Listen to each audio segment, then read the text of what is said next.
Au nom du Père et du Fils et du Saint-Esprit. Amen.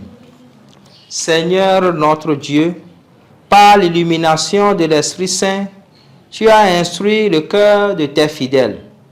Rends-nous dociles à ton esprit pour apprécier ce qui est juste et donne-nous toujours le réconfort de ta présence par Jésus le Christ notre Seigneur. Amen. Évangile de Jésus-Christ selon saint Luc.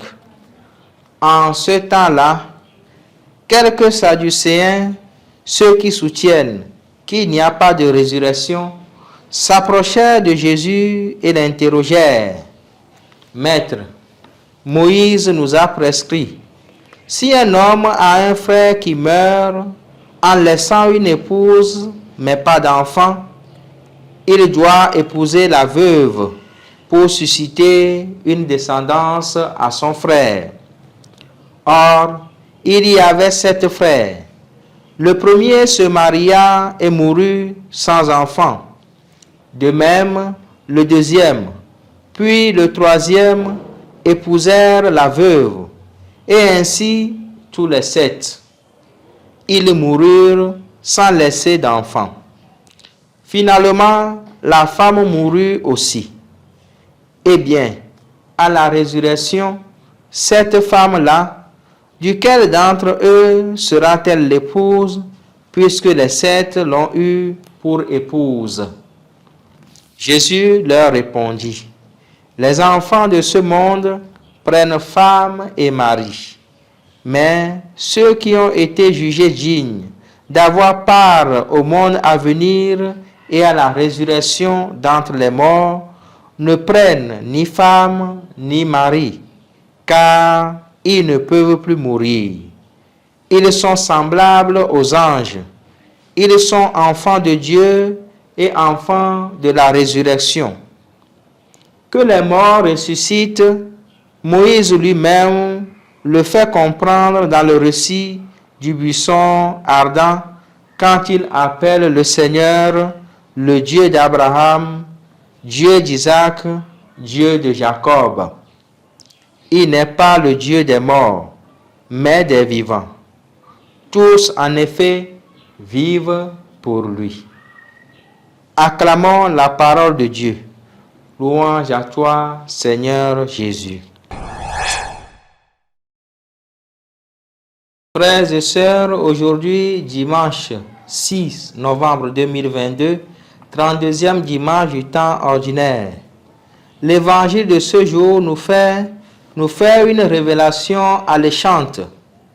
Jésus déclare, ceux qui ont été jugés dignes d'avoir part au monde à venir et à la résurrection d'entre les morts ne prennent ni femme ni mari, car ils ne peuvent plus mourir. Ils sont semblables aux anges. Ils sont enfants de Dieu et enfants de la résurrection. On y comprend d'une part que tous ceux qui sont nés de Dieu dans le baptême partagent la réalité divine. Ils sont purifiés des séquelles de leurs péchés et des péchés de ce monde. Ils sont incorporés dans l'Église et ils sont fils de Dieu. D'autre part, ceux qui veulent suivre le Christ de plus près dans une consécration particulière revêtent une autre réalité. Dans cette consécration, le célibat se présente comme une réalité existentielle, vitale et éternelle. Ils ne meurent pas dans leur corps et dans leur âme. Ils sont semblables aux anges, c'est-à-dire ils vivent de l'Esprit de Dieu, de l'Esprit de celui qui les a choisis. Ils sont enfants de Dieu. Autrement dit, ils aiment de l'amour de Dieu. Ils sont enfants de la résurrection. On peut y comprendre que même s'ils meurent aux yeux de ce monde, ils ressusciteront à la vie éternelle. Quel beau mystère! Quelle prédilection d'être jugé digne d'avoir part au monde à venir et à la résurrection des morts. Chers frères et sœurs, à chacun et à chacune d'entre nous de prendre sur lui l'engagement à écouter la voix de Dieu qui l'appelle à œuvrer réellement pour le royaume des cieux. Chacun d'entre nous et à chacun et à chacune d'entre nous est promis la gloire de la résurrection.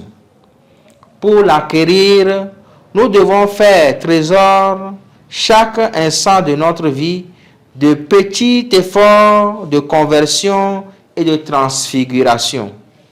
Nous devons nous évader des réalités de ce monde qui nous empêchent d'accéder aux réalités célestes.